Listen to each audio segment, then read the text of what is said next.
எல்லாருக்கும் வணக்கங்க. இந்த வீடியோவில் நம்ம பார்க்கக்கூடிய டாபிக் என்ன அப்படின்னா, துக்கத்தை ஏற்படுத்தும் மிருத்யு பாகை பார்ட் 1 தான் பார்க்க போகிறோம்.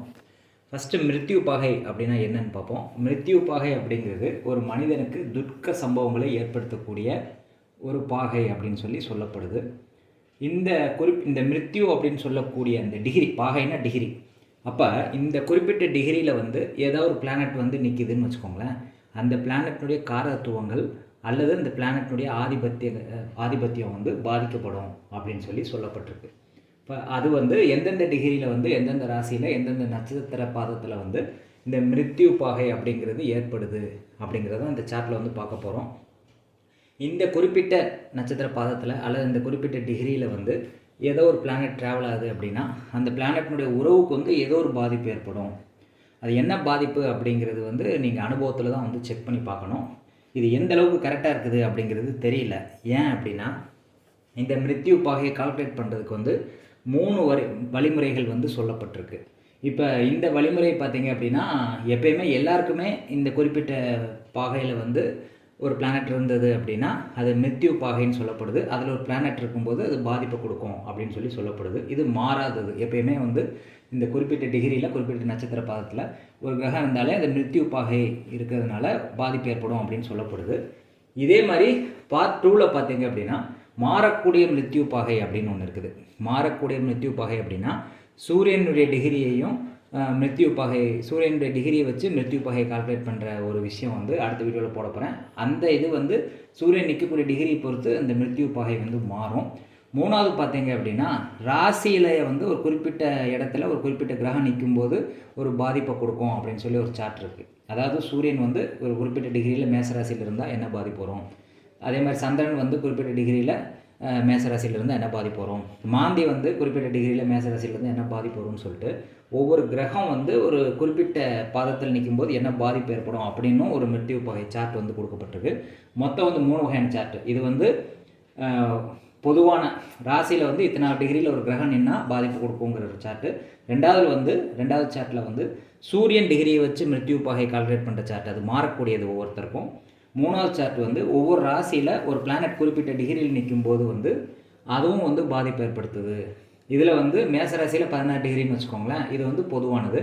3வது மிருத்யு பாகை கண்டுபிடிக்கிறதுக்கு ஒரு சார்ட் இருக்குது. அதில் மேசராசியில் சூரியன் ஒரு டிகிரியில் நின்னா மிருத்யு பாகை, சந்திரன் ஒரு குறிப்பிட்ட டிகிரியில் நின்னா மிருத்யு பாகை, புதன் ஒரு குறிப்பிட்ட டிகிரியில் நின்னா மிருத்யு பாகை அப்படின்னு எல்லா கிரகமும் ஒவ்வொரு டிகிரியில் மிருத்யு பாகை அப்படின்னு ஒரு சார்ட் இருக்குது.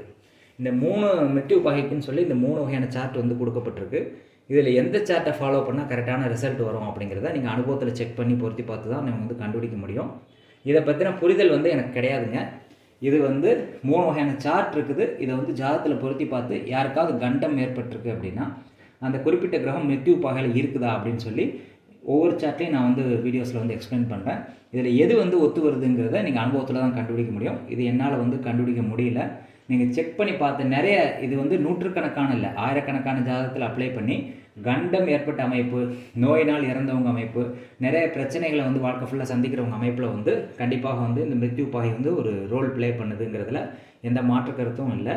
ஆனால் மிருத்யு பாகை கால்குலேட் பண்ணுறதுக்கு இந்த சார்ட்டை ஃபாலோ பண்ணணுமா, அல்லது சூரியனுடைய டிகிரியை வச்சு மிருத்யு பாகை கால்குலேட் பண்ணுற சார்ட்டை ஃபாலோ பண்ணணுமா, அல்லது ஒவ்வொரு கிரகமும் ஒரு ராசியில் ஒரு குறிப்பிட்ட டிகிரியில் நிற்கும்போது என்ன மிருத்யு பாகையில் நிற்கிது அப்படிங்கிறத பொறுத்து நம்ம மிருத்யு பாகை கால்குலேட் பண்ணணுமாங்கிறது தான் இப்போ டவுட்டு. மிருத்யு பாகையில் நின்ன கிரகம் பாதிப்பு கொடுக்குதுங்கிறதுல மாற்றுக்கருத்து இல்லை.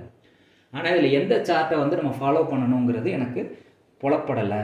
இதை பற்றி தெளிவான வீடியோஸ் யூடியூப்பில் யாருமே போடலை. மூல நூல்களில் குறிப்பிட இந்த 3 வகையான சார்ட்டும் மூல நூல்களில் குறிப்பிடப்பட்டிருக்கு. அதுலேருந்து எடுத்து தான் இதில் ஃபஸ்ட் சார்ட் பார்ட் 1 இந்த வீடியோவில் போட்டிருக்கேன். இதே மாதிரி செகண்ட் சார்ட்டு தேர்ட் சார்ட்டை பார்ட் 2 பார்ட் 3 நம்ம பார்ப்போம். இதில் எது பொருந்தி வருதுங்கிறத நடைமுறையில் நீங்கள் அப்ளை பண்ணி தாங்க தெரிஞ்சுக்கணும்.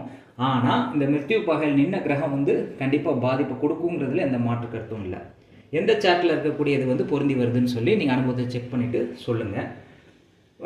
அது யாருமே வீடியோஸாகவும் போடல, எதுவுமே தெளிவாக யாரும் எக்ஸ்பிளைன் பண்ணலங்கிறது தான் உண்மையான கருத்து. இப்போ நீங்கள் யூடியூப்லேயே போட்டு பார்த்தீங்கன்னா எந்த வீடியோலையும் தெளிவாக எதையுமே கொடுக்கப்படலை.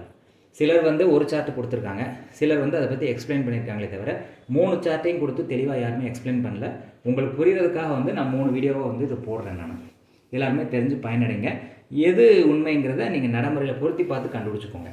இப்போ இந்த வீடியோவில் ஒவ்வொரு ராசியில் ஒரு குறிப்பிட்ட டிகிரியில் வந்து எந்த பிளானட் நின்னாலுமே அந்த பிளானட் வந்து பாதிக்கப்படும், அந்த ஆதிபத்திய ரீதியாக பாதிக்கப்படும், அல்லது நோயினால் பாதிக்கப்படுவாங்க, அல்லது ஏதோ ஒரு பிரச்சனை வரும் அப்படிங்கிறத நீங்கள் உறுதியாக சொல்ல முடியும். அது நடைமுறைக்கு சாத்தியப்படுதாங்கிறது தெரியல, பொருத்தி பார்த்து ஃபைண்ட் அவுட் பண்ணுங்கள். இருந்தாலும் இந்த மிருத்யு பாகையை பற்றி நான் போடணுங்கிற ஒரு விஷயத்தினால தான் நான் அந்த 3 வீடியோ வந்து போடுறேன். யாரும் தெளிவாக சொல்லலை யூடியூப்பில், அதனால் எல்லாருக்கும் புரியணுங்கிறதுக்காக தான் இதை நான் வந்து எக்ஸ்பிளைன் பண்ணுறேன். இப்போ ஃபஸ்ட்டு பார்த்தீங்கன்னா மேச ராசியில் 16 டிகிரி வந்து மிருத்யு பாகைன்னு சொல்லப்படுது. 16 டிகிரினா பரணி நட்சத்திரம் 1ஆம் பாதம் வரும்.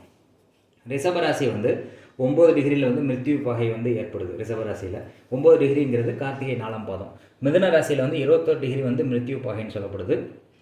இது வந்து புனர்பூசம் 1ஆம் பாதத்தை குறிக்கிறது. கடகராசியில் வந்து 22 டிகிரி வந்து மிருத்யு பாகைன்னு சொல்லப்படுது. அது வந்து ஆயில்ய நட்சத்திரம் 2ஆம் பாதத்தை குறிக்குது. சிம்ம ராசியில் 25 டிகிரிங்கிறது மிருத்யு பாகை. அது குறிக்கக்கூடிய நட்சத்திரம் வந்து பூரம் 4ஆம் பாதம்.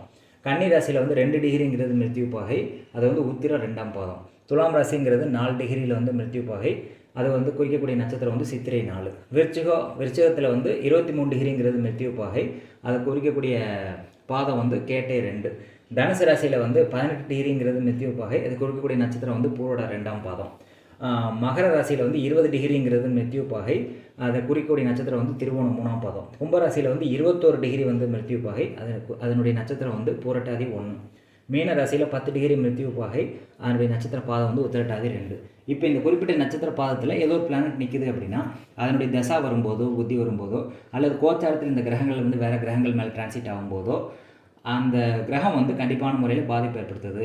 இது லக்ன புள்ளியாக இந்த ஒரு லக்ன புள்ளி வந்து இந்த குறிப்பிட்ட நட்சத்திர பாதங்களில் விழுந்தாலோ அல்லது சந்திரன் வந்து இந்த குறிப்பிட்ட நட்சத்திர பாதங்கள் விழுந்தாலோ அவங்களுக்கு வந்து பிறக்கும் போதே வந்து ஏதோ ஒரு நோய் இருக்கும், குறை இருக்கும் அப்படிங்கிறத நீங்கள் சொல்ல முடியும். ஆனால் அது எந்த அளவுக்கு பொருந்தி வருதுங்கிறத நடைமுறையில் செக் பண்ணிட்டு உங்களுடைய மேலான கருத்துக்களை கமெண்ட் செக்ஷனில் பதிவு பண்ணுங்கள்.